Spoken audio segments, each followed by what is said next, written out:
voudrais vous parler du bon usage des femmes. Pas ce que les gens disent, mais ce que les gens font. C'est pas ce que je dis, c'est pas ce que je dis. Alors, donc, par exemple, si quelqu'un veut lire un texte, pourquoi ne se fait-il pas lire par une femme? Je trouve ridicule qu'un homme qui a écrit un texte s'amuse à le lire en public. C'est le moment de passer la main à une femme. Il dit voilà, j'ai écrit ce texte, de même qu'un compositeur fait jouer une œuvre par un interprète. Donc finalement, là, il y a à mon avis un mélange des genres qui est regrettable. De la même façon qu'un homme qui fait des enfants, il se sert d'une femme, il utilise une femme. François Fillon, par exemple, il a une certaine idée de la façon dont on doit se servir de sa femme. Sur le plan de la gestion de son budget, avec des emplois, comme ça, ce qui permet de récupérer de l'argent. Pourquoi pas? C'est un usage qui fait sens, si on peut dire, qui fait que la femme se met au service de l'homme, est utilisée, c'est-à-dire instrumentalisée par l'homme. Et souvent, ça n'est pas assez fait. Je viens de donner l'exemple de, par exemple, je suis allé au colloque des intellectuels juifs de langue française. Il y a beaucoup trop d'intervenants qui ont lu les textes, même s'ils le font avec un certain talent, ils lisent les textes. Moi, je dis, comme il y a déjà très peu de femmes qui ont intervenu dans ce colloque, je l'ai dit dans une précédente vidéo, qu'au moins, quand il y a un texte qui est à lire, qu'on le fasse lire par une femme. Parce qu'elle y apportera quelque chose de plus, peut-être, je ne sais pas. En tout cas, ça me paraît la meilleure façon de procéder.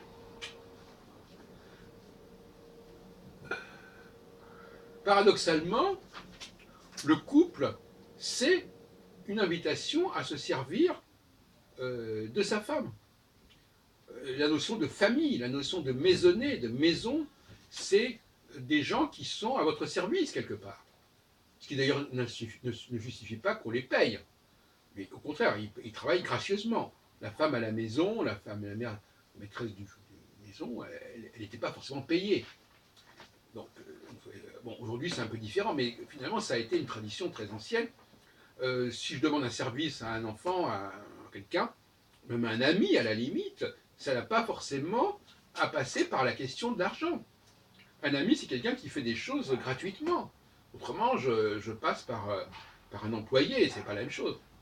Aujourd'hui, on a l'impression que cette notion-là, cette différence entre la relation que j'ai avec les proches et les utilisations que je peux faire de mes proches, et inversement d'ailleurs, et le travail qui correspond à une activité professionnelle, avec un contrat, avec un salaire, une feuille de... ce n'est pas la même chose, ce sont deux plans différents. Il est très important, et ça n'est pas assez mis en avant dans le débat politique actuel, de distinguer entre la sphère privée et la sphère publique. La sphère publique correspond à des règles, à une activité monétaire, à des contrats, avec des horaires, etc. La sphère privée, c'est quelque chose de beaucoup plus subtil, où les gens sont ensemble, vivent ensemble.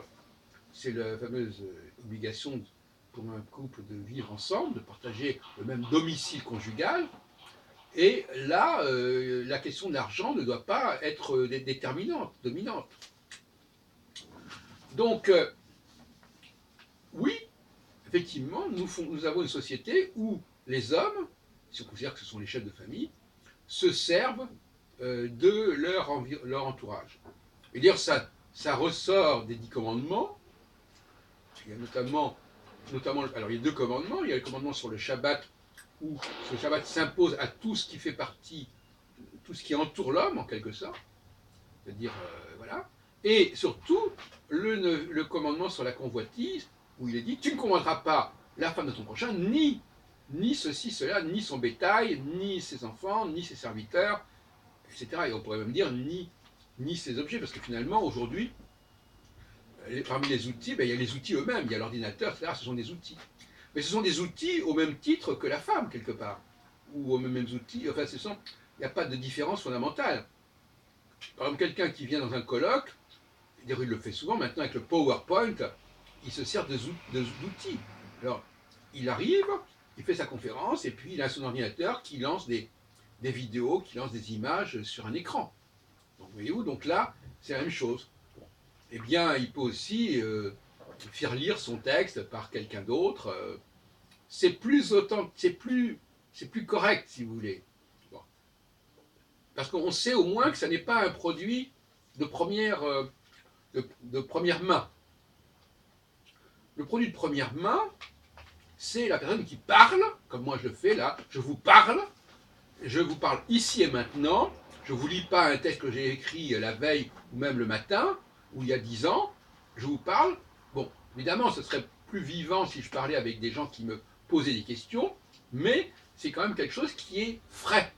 C'est pas du réchauffé, c'est pas du recyclé, c'est pas quelque chose qu'on ressort.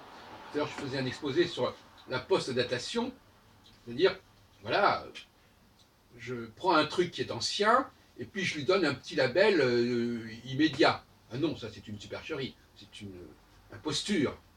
Hein. Il est important, les gens ont besoin d'authenticité. Ils ont besoin d'authenticité, ils ont besoin que ce qu'on leur propose, ce soit la réalité. Quelqu'un qui lit un texte, bon, si c'est une femme qui lit un texte, on sait qu'elle lit ce texte. Mais si c'est quelqu'un qui dit « je suis en train de vous parler », et qui lit un texte qu'il a écrit, ou que quelqu'un d'autre a écrit à sa place, je dis que c'est une imposture et que c'est insupportable. Et je crois qu'une des grandes leçons de cette période actuelle qui est un peu agitée au niveau des affaires, c'est le fait de devenir de plus en plus allergique aux impostures, aux simulacres, aux faux semblants.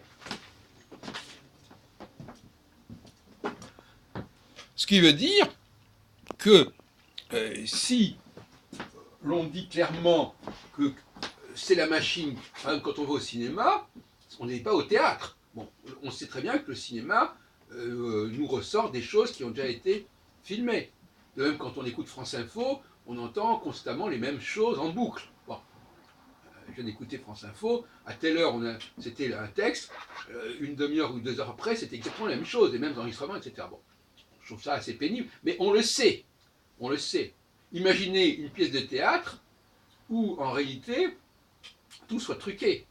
C'est-à-dire que, non seulement, bon, c'est truqué, enfin, je veux dire que les comédiens ne jouent pas vraiment, il y a aussi ce qu'on appelle le playback. Bon, le playback, c'est typiquement quelqu'un qui est là, mais en réalité, il ne chante pas réellement, l'enregistrement est déjà là. Ça, c'est également une imposture du post-data. Ça permet de baisser les prix, de baisser les coûts, mais c'est un produit de second ordre, bien évidemment. Voilà. Et on pourrait donner toutes sortes d'exemples de ce genre, de manifestations. Mais pour moi, le cas classique, c'est vraiment le concert. Alors le concert, avec le type qui arrive et qui joue la sonate de Beethoven qui a été écrite il y a 200 ans, moi je trouve ça insupportable. Sauf si on sait ce qu'on fait. Tu vois, la même chose qu'il faut, c'est qu'il n'y ait pas de gens qui se fassent passer pour ce qu'ils ne sont pas. Donc quand on voit des femmes en premier rang, au premier plan, on sait de toute façon que c'est de la post-datation, que ce sont des êtres qui ne font que répéter ce qu'on a déjà dit avant. Donc, au moins, quand une femme parle, au moins on est clair, on est sûr que de toute façon c'est pas elle qui parle. Qu'elle ne fait qu'un porte-parole.